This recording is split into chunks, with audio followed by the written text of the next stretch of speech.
Hey, Rumble World Entertainment, and Tron Ares right now is absolutely bombing at the box office. This is only its second weekend, or actually, its second weekend, and currently, at time of this recording, the worldwide box office for this movie is $103.1 million. That's bad.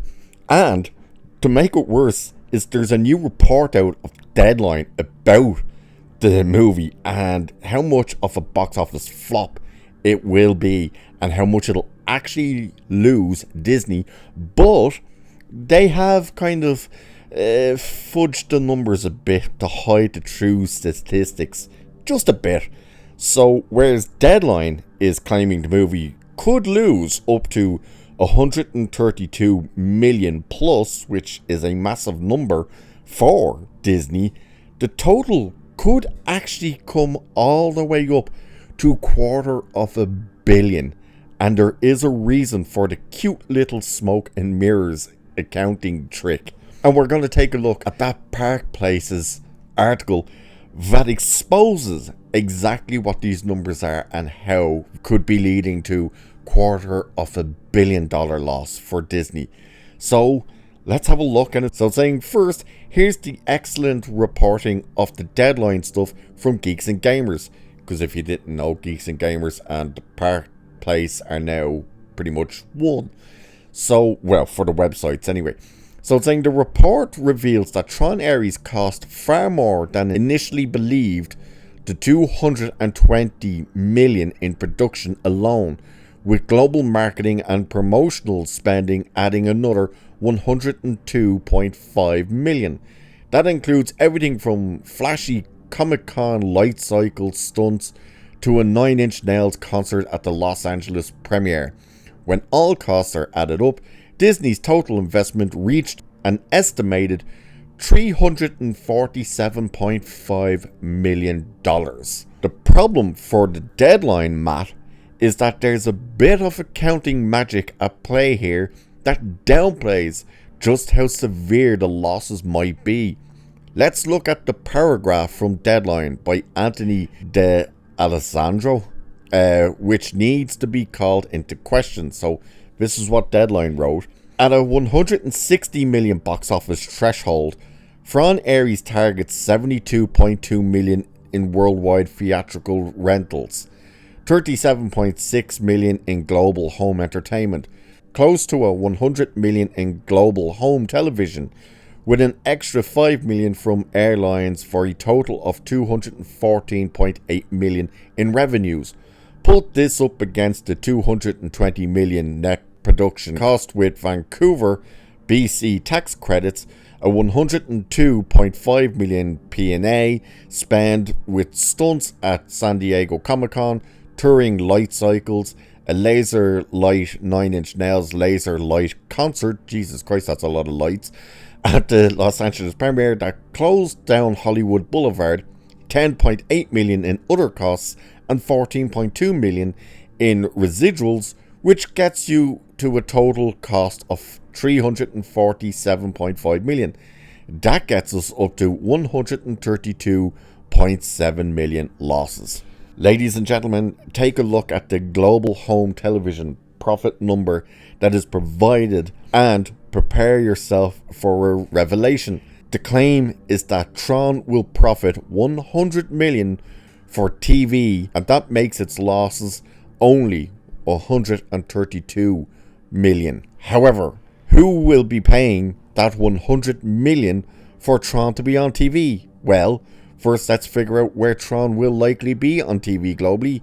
If you guess Disney Plus and ABC or other global Disney affiliates, congratulations, you just figured out the trickery at play. And what are they talking about here? If you want to look at the full article, you can go ahead and look at the full article. What are they talking about here? They're talking about Disney will pay themselves 100 million to limit what the loss looks like. They did this with Thor. I believe it was Thor. Was it Love and Thunder or was it Ragnarok? I think it was Love and Thunder, where they paid themselves 60 million to put it on Disney Plus. And people were going, it made a profit because they sold it for 60 million to air it. And everyone had to point out, yeah, but they paid themselves 60 million.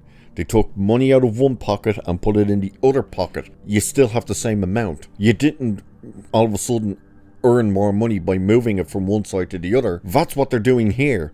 So what they're saying here, and what Deadline is pretty much saying, just that they don't realize that they've said it, is that Disney are going to pay themselves 100 million to have the streaming rights of their own movie on their own platform. That's what they're talking about. So when you actually take in total costs, which would exclude the 100 million for global television, you're looking at it actually being upwards of $250 million to be lost in this movie. And this is only its second week. Right now, the movie is absolutely tanking. And it dropped like 66% over the weekend. Which was, 67% over the weekend. That's a massive, massive drop. It's already in second place at the box office. It's not performing well. Legacy didn't particularly perform all that well either. But the question, of course, remains, what was it about the movie that actually failed? Was it Jared Leto? Was it the story? What exactly was it? Because it seems to be all the above. It seems to be everything from the acting to the dialogue, to Jared Leto, to girl bossing, to all that stuff, and to the fact that it's a Tron movie without Tron. So it's kind of like, what were they thinking? And this is another massive wake-up call for Disney at the end of the day, because how long can they keep going, pumping hundreds of millions into these projects that fail? Like, we got Avengers Doomsday on its way. The budget for that, which we will find out what the budget is for that because they're filming it in the UK, that thing is probably over 500 million all in. Hell, it's probably closer to $1 billion what they're spending on that one and that one alone. Never mind Secret Wars, and it could tank. There's actually a massive probability that it will fail at the box office. It will probably be doing well if it could even break the 700 million mark at this stage, because none of them seem to be doing that. This is not a good look for Disney at all. And what happens is, for all the profits they made with the likes of Lilo and Stitch and stuff like that, these type of losses remove those profits. So while they have, we earned profit with this, until you keep putting out flop after flop after flop, which keeps losing you money, those profit margins on those successful movies get erased. They get wiped out, and that's a massive problem. So what are they going to do? They really are going to have to start looking at how much they're spending and why they're spending that much. And that's not just for Disney, that's for everyone, because spending that type of money on these movies, and we all know when they give us a number of, oh, we only spent 220 million. Yeah, BS. You've probably spent more on it. So we'll wait and see, but the movie is a gigantic flop. Nobody's going to see it. The people who have seen it have come out saying it's terrible. It's not making any money, and it's looking set to lose the company $250 million. So what do you guys think of it? Do let us know, because it's interesting. And what do you think about the idea that Disney tend to like to pay themselves for the rights to put their own movie on their own streaming service? Figure that one out, but let us know what you think about it all anyway. And with that, I shall leave it there for this one. So do like, share, subscribe, all that good stuff. Cheers, I'll catch you in the next one.